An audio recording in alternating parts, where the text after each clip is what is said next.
আমি বাঙালি। কবি সোহেল রানা।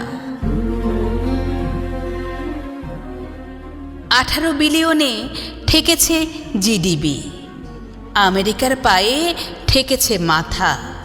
আজও গরমে ঘুমাচ্ছি গায়ে দিয়ে কাঁথা। কারণ জনভোজ, গণভোজ আর কাঙ্গাল ভোজ ঢেকে রাখি গরমের নামে মাথায় পরিয়ে ছাতা।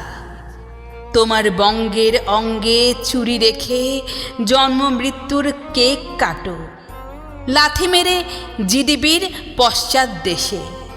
আর আমি সকাল সন্ধ্যা ডাক্তারের কাছে যাই, আমার বুকে ব্যথা।